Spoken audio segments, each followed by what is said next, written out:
Assalamualaikum warahmatullahi wabarakatuh. Kami dari kelompok 12 yang beranggotakan Agusta Alivia, Hovifah Nurul Aini, dan Arumaya Anggraini akan menjelaskan tentang perkembangan emosional dan sosial.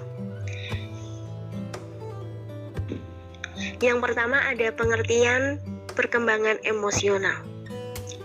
Perkembangan dapat diartikan sebagai perubahan yang progresif dan kontinu atau berkesinambungan dalam diri individu mulai dari lahir sampai mati. Pengertian lain dari perkembangan adalah perubahan yang dialami individu atau organisme menuju tingkat kedewasaannya atau kematangannya yang berlangsung secara sistematis, progresif, dan berkesinambungan, baik menyangkut fisik atau jasmani maupun psikis atau rohani. Menurut Sarlito Wirawan Sartono berpendapat bahwa emosi merupakan setiap keadaan pada diri seseorang yang disertai warna afektif. Yang dimaksud warna afektif ini adalah perasaan-perasaan tertentu yang dialami pada saat menghadapi suatu situasi tertentu, contohnya gembira, bahagia, takut, sedih, dan lain-lain.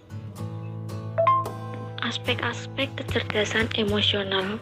Menurut Goleman, aspek kecerdasan emosional terdiri dari 5, yaitu yang pertama ada aspek mengenali emosi diri, yang kedua ada aspek mengelola emosi diri, yang ketiga ada aspek motivasi, yang keempat ada aspek empati, dan yang terakhir ada aspek keterampilan sosial.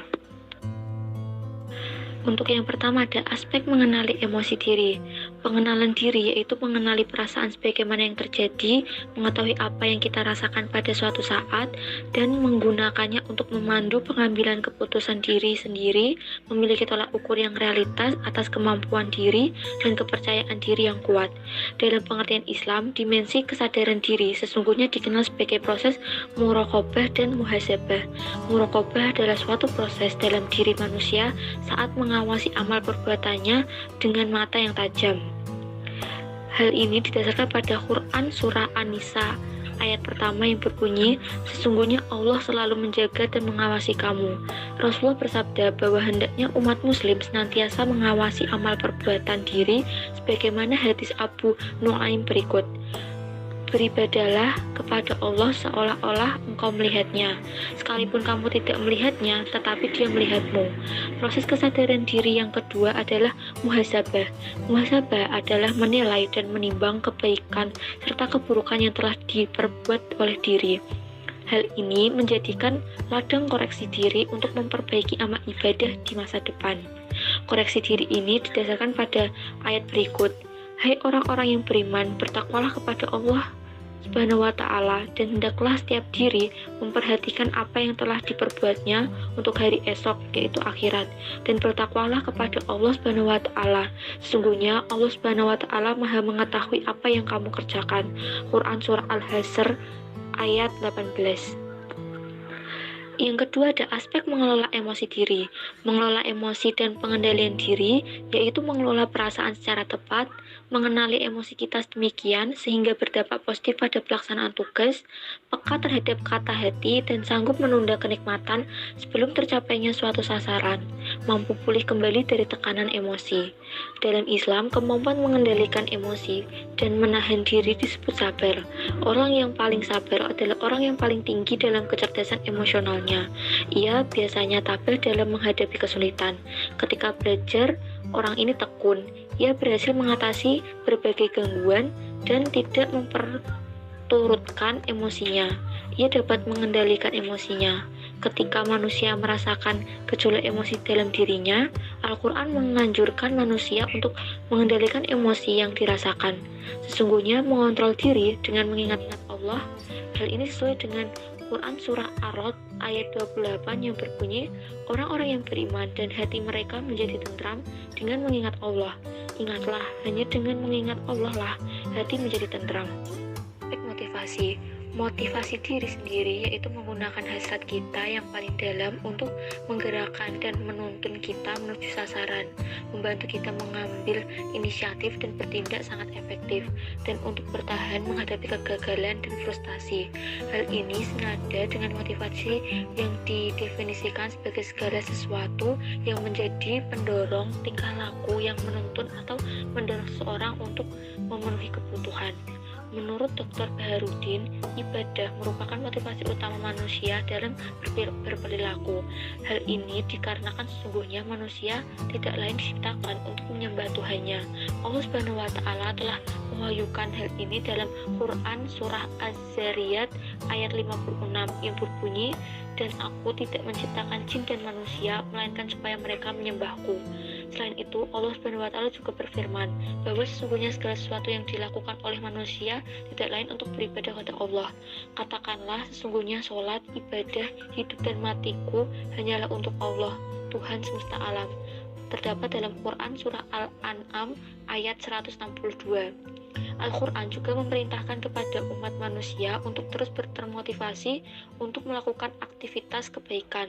Manusia harus memotivasi diri untuk melakukan kebaikan dengan tetap meniatkan perbuatannya karena Allah semata. Hal ini sesuai dengan wahyu Allah dalam Quran surah Al-Maidah ayat 48 yang berbunyi, "Maka berlomba-lombalah dalam berbuat kebaikan, hanya kepada Allah lah kembali semuanya." Yang keempat ada aspek empati.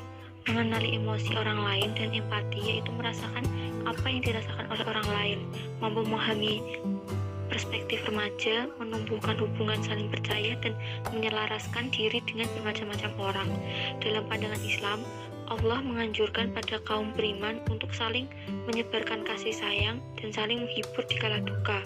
Rasulullah menganjurkan kepada kaum muslimin untuk merasakan apa yang dirasakan oleh orang lain, layaknya mereka dalam satu tubuh.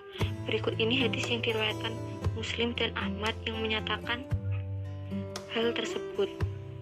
Perumpamaan orang-orang mukmin dalam hal saling rasa, cinta, dan kasih sayang mereka adalah seperti satu tubuh, yang apabila ada salah satu anggotanya yang mengeluh sakit, maka anggota-anggota tubuh lainnya ikut merasa sakit. Anjuran di atas sesungguhnya merupakan nasihat kepada manusia untuk berempati saat berhubungan dengan orang lain. Selain itu, banyak ayat dalam Al-Quran yang memerintahkan diri manusia untuk saling mengenal dan menjaga silaturahim. Yang terakhir ada aspek keterampilan sosial. Membina hubungan atau keterampilan sosial yaitu menangani emosi dengan baik ketika berhubungan dengan orang lain, dan dengan cermat membaca situasi dan jaringan sosial, berinteraksi dengan lancar, bermusyawarah dan menyelesaikan penyelisihan, dan untuk bekerja sama dan bekerja dalam tim. Sesungguhnya Islam merupakan agama yang menekankan pentingnya kehidupan sosial. Pada dasarnya, ajaran Islam mengajarkan manusia untuk melakukan segala sesuatu demi kesejahteraan bersama, bukan pribadi semata. Islam menjunjung tinggi tolong-menolong, saling menasihati tentang hak dan kesabaran, kesetiakawanan, kesamaan derajat, ketenggang rasa, dan kebersamaan. Bahkan dalam Islam, Allah menilai ibadah yang dilakukan secara berjamaah atau bersama-sama dengan orang lain nilainya lebih tinggi daripada sholat yang dilakukan perorangan, dengan perbandingan 27 derajat. Banyak sekali ayat Al-Quran yang mengajarkan untuk menjaga hubungan sosial dengan baik, salah satunya dengan membangun kekompakan dan kerjasama dalam kebaikan di dalamnya. Dan tolong-menolonglah kamu dalam mengerjakan kebajikan dan takwa. Quran surah Al-Maidah ayat 2. Dan berpeganglah kamu semuanya kepada tali, yaitu agama Allah, dan janganlah kamu bercerai-berai.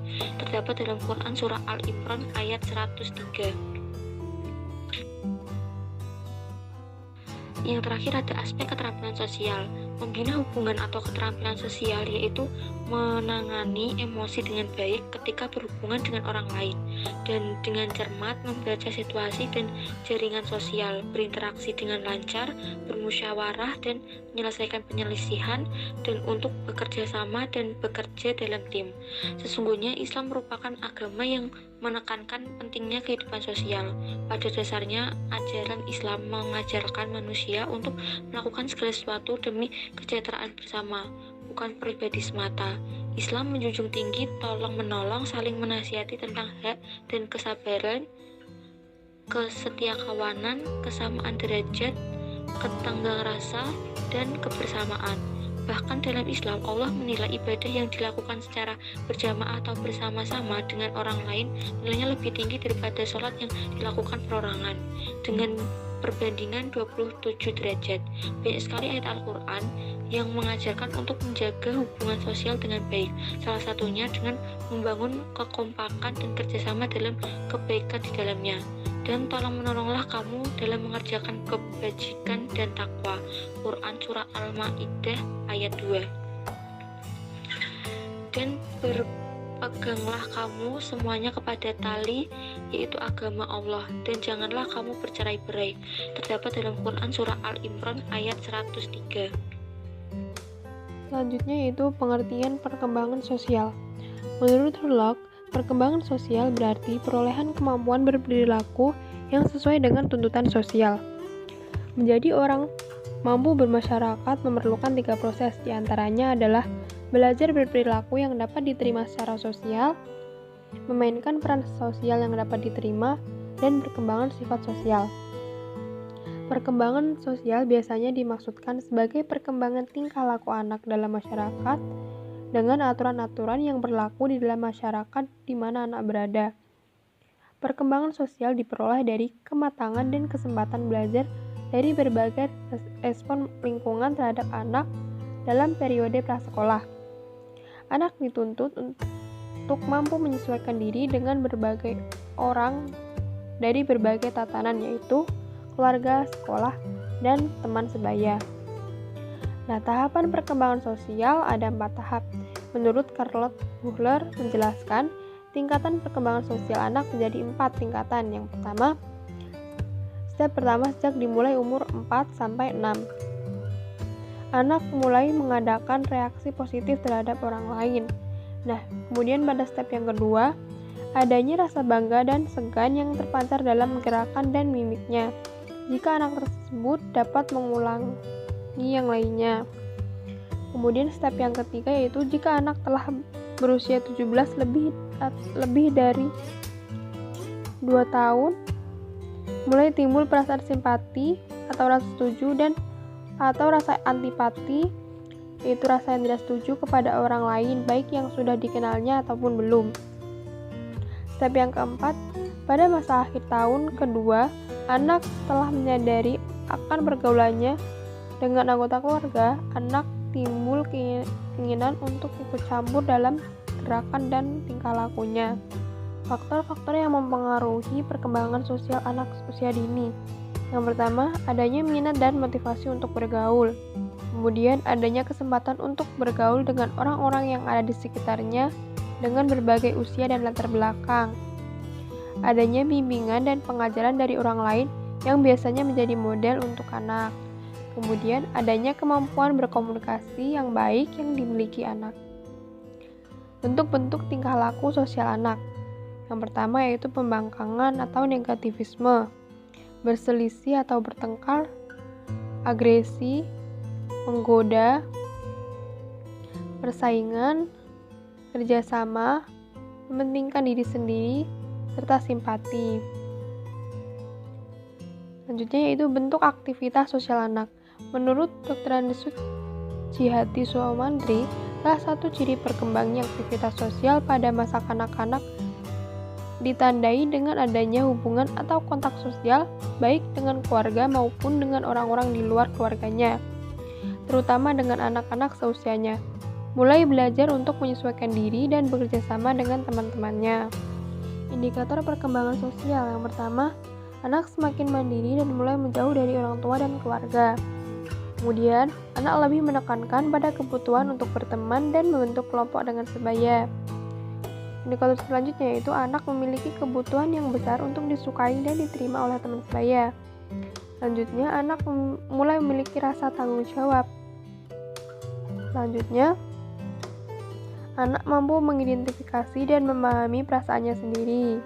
Kemudian, anak mampu mengatur perilakunya sendiri. Indikator selanjutnya yaitu anak mampu mengembangkan empati pada orang atau teman lainnya. Kemudian, menjalin dan memelihara hubungan. Sekian presentasi dari kelompok kami. Ada kurang dan lebihnya kami mohon maaf. Wassalamualaikum warahmatullahi wabarakatuh.